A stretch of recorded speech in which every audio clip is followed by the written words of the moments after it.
Hey, I'd like to welcome you to another episode of Mission Matters. My name is Adam Torres, and if you'd like to apply to be a guest in the show, just head on over to missionmatters.com and click on Be Our Guest to Apply. All right, so today I have Samy Mohamad on the line, and he's founder over at Tabadulat. And this episode is part of our Middle East and Africa Summit coverage series, where we give you the best of who attended the MEA Summit hosted by the Milken Institute that was in Abu Dhabi. And Samy, welcome to the show. Thanks for having me, Adam. All right, so got a lot to talk about today. Of course, want to get into what you're doing at Tabadulat and get into what you're doing in fintech as well, and specifically what's going on in Islamic investing and shaping really Muslims' access to capital markets. So we'll get into that, into B2B partnerships and more. But to get us kicked off here, Samy, the MEA Summit, I know I'm a big fan of going, and I covered quite a bit of the Milken Conference events, whether we did the one in Singapore last year, we did the one in Beverly Hills. We've been doing that for years. I'm curious, on your end, have you been to events in the past? Is this your first Milken event? Give me some of the backstory, please. Yeah, no, I've been a couple times. I went last year as well. It's always good to go. Mm, A very esteemed panel of guests and speakers, and it's a great networking event. I get yeah. to go out there and to meet interesting people. It's quite a privileged audience. Yeah. So a lot of different conferences, a lot of different things you can do, obviously, with your time. What do you feel makes the Milken event special? Like, what makes it different or unique and keeps you coming back, obviously? Honestly, it's the ability to have personal conversations and warm introductions to a lot of the movers and shakers in the region. It's quite impressive, the roster of attendees that make it out there every year. And it's part of kind of the circuit, let's say, for the Hmm. winter UAE conference season, and one of the big events at that. Yeah, it's awesome. Yeah, that's our first year going out there and covering it, but based on the initial response, I am sure we'll be back. So we had a great time and we were well received and we got a bunch of great content out of it and interviews, just like, of course, you come in on the show today. So it was really good to us too. And I highly recommend people check it out, especially if they're interested in things in that region.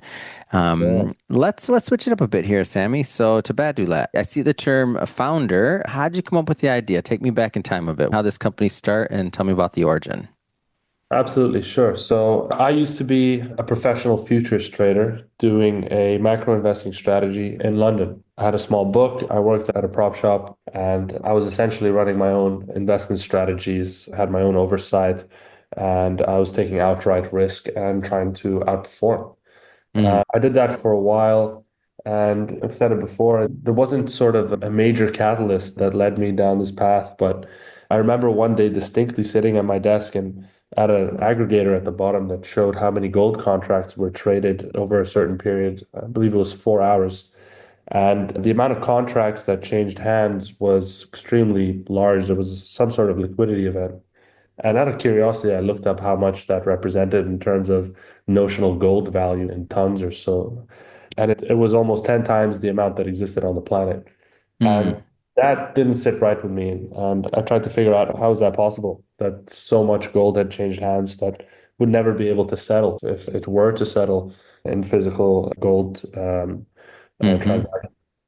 And sort of one Google rabbit hole led to another. I ended up reading about the Sharia compliance and understanding that these types of contracts were not sort of endorsed by my faith, and in fact, the faith of over a quarter of the planet, 2 billion people globally. Mm, mm, And when I looked at investment solutions that outlined these types of investing constraints, I couldn't find a non-discretionary provider out there that wasn't tied to an existing onshore bank in a certain GCC countries or mm-hmm. jurisdictions. And I believe that, as we globalize and as the world becomes more global, a global offering is needed. There's no reason why we can't create a fintech product like Robinhood and have Mm-hmm. that accessible to Muslims wherever they are. There's no reason for them to compromise on their faith. That's Mm. how it started. That's what it was. Wow. How has this been received? Like this idea and this concept, and really you spearheading this. How's this been received? Because when you say it, by the way, when you say it to me, in retrospect, it just makes perfect sense. And for it to have, I would have thought you would be able to look it up, find it, and it just works, right? Like in my mind, I mean, I don't come from the future side of that, and by the way, but I just mean like, so how has this been received? I had a similar reaction to you. I was almost shocked that Yeah, such a product didn't exist. I just assumed it would, given the large amount of Muslims that exist out there. same. And it does to some extent, to be fair, but Mhm. in a very restricted and very expensive manner.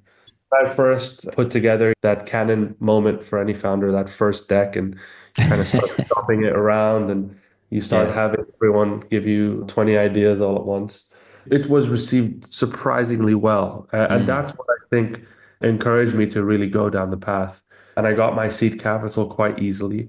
And I was able to sort of approach the regulators. They were very friendly here in Abu Dhabi mm, and sort of work with them. This is what I'm trying to do. It's quite novel. How do we get this off the road? How do we get this out of the starting blocks? What do you need from me? What do I need from you? And then one thing led to another. We raised a $2.3 million round in July. We got our license in November, and we're currently gearing up for launch. mm. So it's a really exciting time, and I'm very happy to be able to lead this vision into reality and be so close to fruition today. Wow, that's amazing. Can you go further into how Islamic investing is shaping access to the capital markets in general? Like as you were going through your research for this company, you came up with a bunch of different things and ideas, and it had to have been like you didn't just settle on it immediately. Like, what did you learn along that way of creating this? I learned that it's not easy. Okay, okay, go ahead. That's It great. doesn't matter it doesn't matter what you're trying to start or how Yeah. you're trying what you're trying to build. You got to be really resilient. Mm, You got to be made out of tough stuff to start a company, especially such a highly regulated company. yeah. It's driven by compliance. It's driven by financial infrastructure. You can't miss a penny. It can't just be like, "Oops, my service is down. Sorry, I lost you $100 there. My bad." No. It doesn't work like that, right? Yeah. So when that naivety faded, that's when things really started kicking into high gear. Mm, Um, I learned that you need good people, and that's the hardest part again of any business. hmm I think every founder can resonate with this. Having someone that's in the trenches with you, that's willing to tough it out, to be on that, 12 at midnight hmm call, to do that 2 hour road trip, to meet that hmm prospective investor or a client. That's the type of person that you want to hire. And hmm those, the rare breed. Most people are very comfortable. They'd like to have a high paying job. They do their 9 to 5, they clock out and they move on.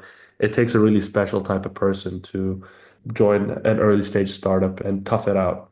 mm And it's more than just a work relationship. It really does become almost brotherly because you're going through a shared struggle. And that's really a unique and great experience. I think everyone should have a flavor of that at some point in their life, to be honest.